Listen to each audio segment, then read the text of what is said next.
کیا سوچنا ہے؟ کہا بس اتنا سوچنا ہے کہ مجھے اس دنیا میں کیوں پیدا کیا گیا، بس یہی چیز سوچنا ہے مراقبے میں یہاں کیوں آیا، مجھے کیوں پیدا کیا گیا، یہ میری زندگی کیوں دی گئی، یہ سوچتے رہو، بار بار سوچتے رہو، مراقبے میں یہی سوچتے رہو، پھر کیا ہوگا؟ حضرت جنید فرماتے ایک وقت آئے گا تیرا ضمیر پکار کر خود ہی جواب دے گا تو کیوں آیا، تیرا دل پکار کر جواب دے گا تو کیوں آیا ہے۔ میں مثال میں بتاؤں، جس کا مراقبہ کمپلیٹ ہو گیا وہ کیا جواب دیتا ہے؟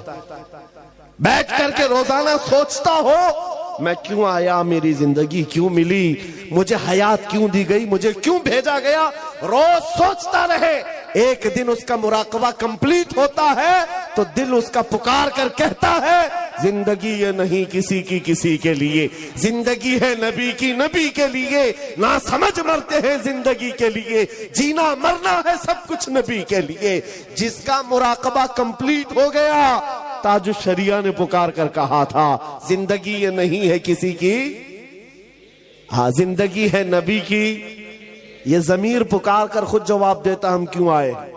اور اعلیٰ حضرت کا مراقبہ ہوا ہوگا، تب انہوں نے کیا کہا تھا، دہن میں زبان تمہارے لیے، بدن میں ہے جان، اور ہم آئے یہاں اٹھے بھی وہاں۔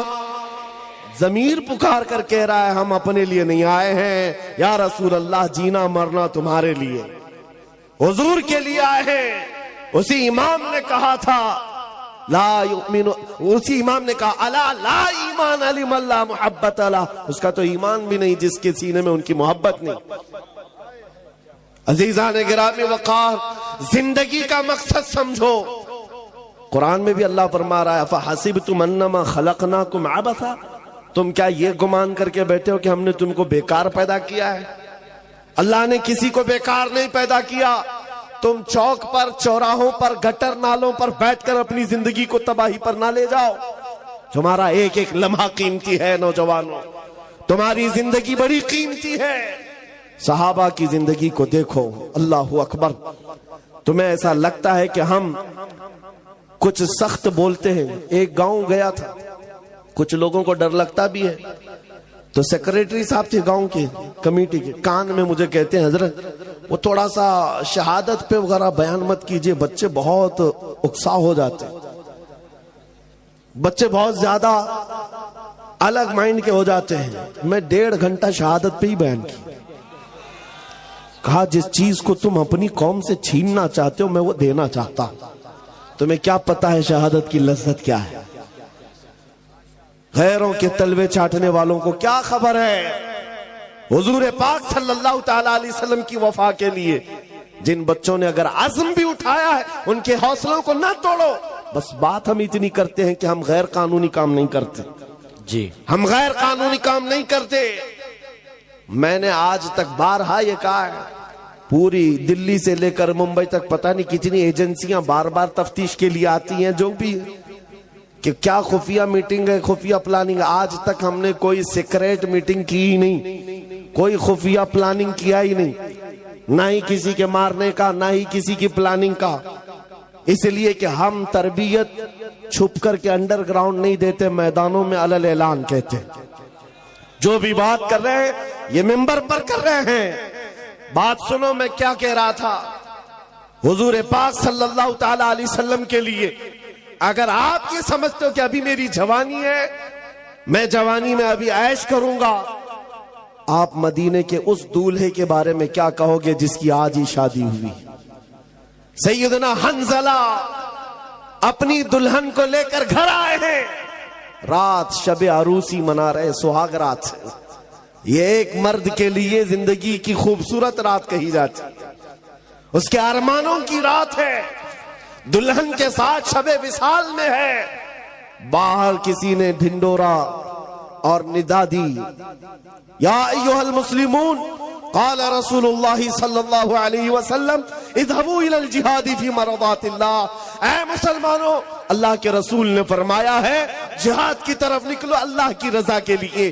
احد کے میدان کی طرف حضور پاک تشریف لے جا رہے ہیں، بستر چھوڑ کر آج کا دولہا اٹھ گیا، رات کو اٹھا، اپنی شریک حیات سے کہا الوداع، چاہو تو طلاق لے لو، بقیہ زندگی عدت کے بعد کسی اور سے نکاح کر لے لو، یا پھر اللہ کی مرضی پر قائم رہو۔ خاتون وہ نہیں تھی جو پاؤں پکڑ لے اور بیڑیاں ڈال دے جوان کو کہ کہاں مجھے آپ بھاگن بنائے جا رہے ہو، ایک رات لائے ہو کس کے حوالے چھوڑ جا رہے، نہیں، خاتون مدینہ تھی، کہتی ہے اے میرے سرتاج اللہ حافظ، جاؤ، صحیح سلامت آؤ گے تو غازی کی بیوی کہلاؤں گی، شہید ہو گئے تب بھی فخر سے شہید کی بیوہ کہلاؤں گی، جاؤ، واہ واہ، اللہ کے رسول کے ساتھ جا رہے ہو، بیڑیاں کس بات کی، اجازت کس بات کی۔ وہ حنظلہ دوڑتے ہوئے میدان جہاد میں شریک بھی ہوئے، جن کی جانوں کی اہمیت تھی کہ نہیں میرے عزیز، ان کی اپنی لائف، ان کا اپنا مشن، ان کی اپنی زندگی تھی یا نہیں، لیکن انہوں نے سب کچھ حضور کے لیے وقف کر رکھا تھا، عزت نبی کے قدموں میں ڈھونڈا ہے۔ جب میدان احد میں شریک ہوئے، اتفاق یہ ہے کہ دوسرے دن سیدنا حنظلہ کی شہادت بھی ہوئی، جس دن کسی کا ولیمہ ہو اور اس دن اس کی لاش میدان میں پڑی ہوئی ہو، یہ مظہر کہیں نہیں دیکھ سکتے، یہ صرف مصطفیٰ کے دیوانوں میں ملتا ہے، صرف مصطفیٰ کے دیوانوں میں۔ بے شک ولیمے کے دن شہادت ہو چکی ہو، حضور نے فرمایا سب کی لاشیں جمع کرو، صحابہ کہتے سب کی مل گئی، حنظلہ کی لاش نہیں مل رہی ہے میدان میں۔ حضور سے جب یہ کہا، نبی پاک صلی اللہ تعالی علیہ وسلم سر جھکائے تھے، تھوڑی دیر کے بعد ارشاد فرمایا فلاں جگہ پر حنظلہ کی لاشیں لے آؤ۔ صحابہ اس جگہ گئے تو دیکھا حضرت حنظلہ کی لاش تو ملی، پورے جسم پر غسل دیے ہوئے قطرات ٹپک رہے، اٹھا کر لائے۔ حضور نے فرمایا اس کو اللہ کے فرشتے اٹھا لے گئے تھے اور غسل دے کر کے لائے۔ سبحان اللہ۔ مسئلہ تو یہ ہے کہ شہید کو غسل نہیں دیا جاتا، وہ جن کپڑوں میں شہادت پایا ہے اسی میں اسے دفن کیا جاتا ہے، شہید کے لیے غسل بھی نہیں، کفن بھی نہیں۔ پھر یہ حنظلہ کو تنہا 70 شہیدوں میں ایک ہی شہید کو غسل کیوں ہے؟ میرے آقا فرماتے ہیں اس کی بیوی سے پوچھو تمہیں پتا چلے گا، بیوی سے پوچھو معلوم پڑے گا۔ رات کو یہ اپنی بیوی کے ساتھ ہم بستری کر چکا اور اس پر غسل واجب تھا، صرف اس لیے دوڑتا ہوا میدان میں آ گیا کہ کہیں میں رسول اللہ سے پیچھے نہ ہو جاؤں، اللہ، کہیں جماعت سے پیچھے نہ ہو جاؤں، غسل کرنے تک بھی نہیں ٹھہرا۔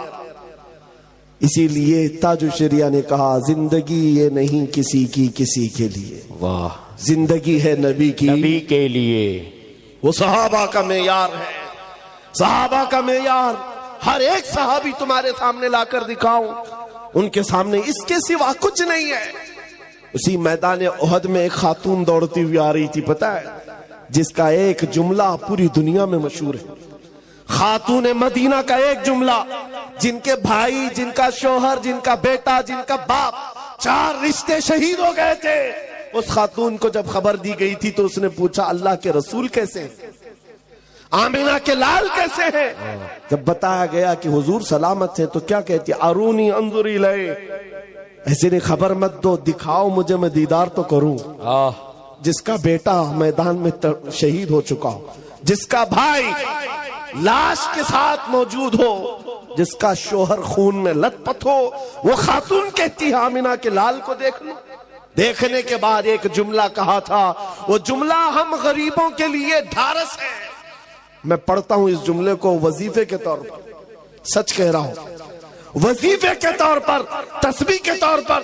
اس خاتون نے حضور کو دیکھتے ہی کہا تھا یا رسول اللہ کل مصیبت بعدک جلل، ہے اللہ کے رسول اگر آپ سلامت ہیں ہر مصیبت چھوٹی ہے، ہر مصیبت چھوٹی ہے۔